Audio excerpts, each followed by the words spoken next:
అయ్యా వైసీపీ నాయకులారా, కొంచెం మేలుకోండి. మీరు అధికారంలో ఉన్నప్పుడు తెలుగుదేశం పార్టీ ప్రతి ఒక్క విషయం మీద విష ప్రచారం చేసింది. ప్రతి ఒక్క విషయం మీద తప్పులు లేకున్నా కానీ ఉన్నట్టు క్రియేట్ చేసి తప్పుడు సమాచారాన్ని ప్రజల్లోకి బాగా ఇంజెక్ట్ చేశారు. కానీ ఇప్పుడు కూటమి ప్రభుత్వం చేస్తున్న తప్పులను కూడా వైసీపీ వాళ్ళు ఎత్తి చూపలేకపోతున్నారు. ఒక విధంగా చెప్పాలంటే ఈ వైసీపీ నాయకుల కన్నా ఆ జాడా శ్రవణ్ కుమార్ గారు ఎన్నో రెట్లు బెస్ట్ అనిపిస్తుంది. ఆయన ప్రతి ఒక్క దాన్ని న్యాయస్థానాల ద్వారా కూటమి ప్రభుత్వానికి చుక్కలు చూపిస్తున్నాడు. మామూలు కూడా కాదు. ఎన్ని తప్పులు జరుగుతున్నాయి ఈ కూటమి ప్రభుత్వంలో.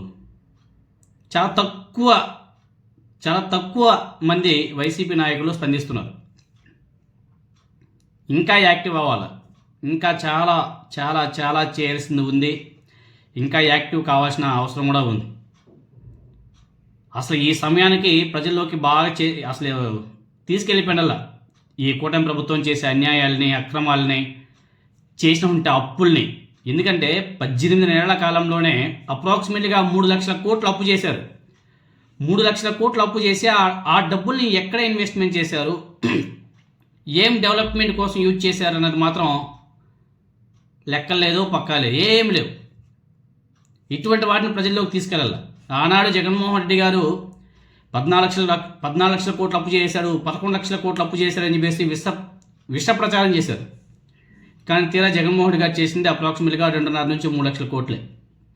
5 సంవత్సరాలకు కానీ కోవిడ్ లాంటి విపత్కర పరిస్థితుల్లో కూడా జగన్మోహన్ రెడ్డి గారు చేసింది 2.5 నుంచి 3 లక్షలే. కానీ ఈ కూటమి ప్రభుత్వం చేసినట్టు అప్పు చూడండి, 18 నెలల కాలంలో 3 లక్షల కోట్లు అప్పు చేసింది. అడిగే నాదురేలే.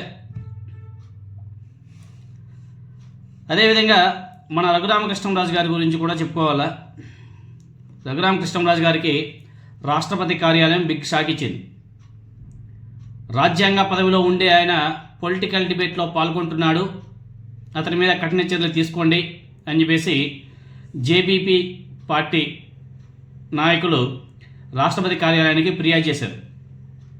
ఆ ఫిర్యాదుని పరిశీలించినటువంటి రాష్ట్రపతి కార్యాలయం తక్షణమే జేబీపీ ఫిర్యాదును పరిశీలించి చర్యలు తీసుకోవాల్సిందిగా రాష్ట్ర ప్రధాన కార్యదర్శికి సిఫార్సు కూడా చేసింది రాష్ట్రపతి కార్యాలయం.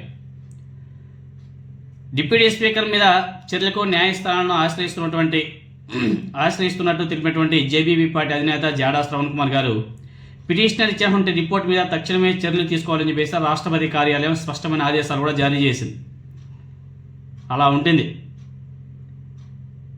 జాడా శ్రవణ్ కుమార్ గారు ప్రతి ఒక్క విషయాన్ని చాలా కూలంకషంగా స్టడీ చేసి న్యాయస్థానాల ద్వారా, ప్రెస్ మీట్ల ద్వారా ఆయన ప్రతి ఒక్క దాన్ని కూడా ప్రశ్నిస్తున్నారు. ఆ రేంజ్లో కూడా వైసీపీ వాళ్ళు యాక్టివ్గా లేకపోతున్నారు. ఇది ఒకటే కాదు, రఘురామకృష్ణంరాజు గారికి సంబంధించిన ఈ విషయమే కాదు, ఇంకొక విషయం కూడా ఉంది. ఆయన ఇంకో విషయంలో కూడా ఏపీ హైకోర్టుని ఆశ్రయించాడు. అక్కడ నుంచి సుప్రీంకోర్టు కూడా వెళ్ళబోతున్నాడు.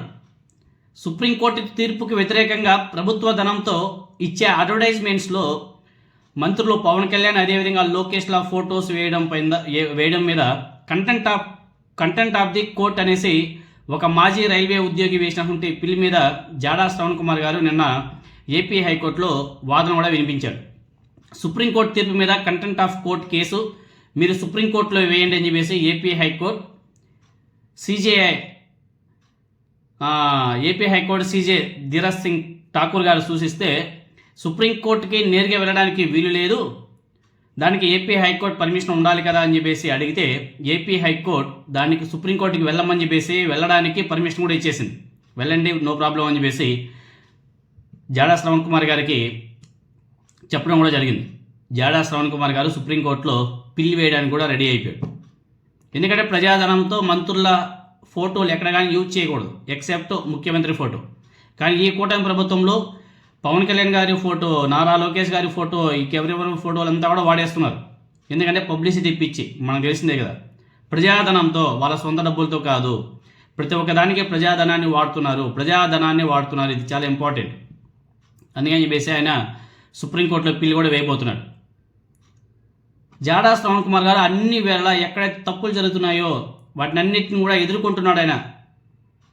కానీ వైసీపీ వాళ్ళు మాత్రం ఆయన కష్టపడిన దాంట్లో 50% కూడా కష్టపడడం లేదు. చాలా కష్టం. ఇలా అయితే గెలిచేస్తాం అనుకుంటే కష్టం. ప్రజల్లోకి తీసుకువెళ్ళాలి, అప్పుడే గెలిచడానికి ఛాన్సెస్ ఉంటాయి. కాబట్టి జగన్మోహన్ రెడ్డి గారు కొంచెం వాళ్ళ నాయకుల్ని, కార్యకర్తల్ని ఇంకా యాక్టివ్ చేసిన అవసరం కూడా ఉంది. వాళ్ళ సోషల్ మీడియాని బాగా యాక్టివేట్ చేయాలి. ఇంకా బాగా యాక్టివేట్ చేయాలి. కొన్ని మీడియా సంస్థల్ని తన వైపు తిప్పుకోవాలి. ఎందుకంటే ఆ ఎల్లో మీడియా చేసే అసత్య ప్రచారంలో వీళ్ళు చెప్పే నిజాలన్నీ కూడా కొట్టుకెళ్ళిపోతున్నాయి.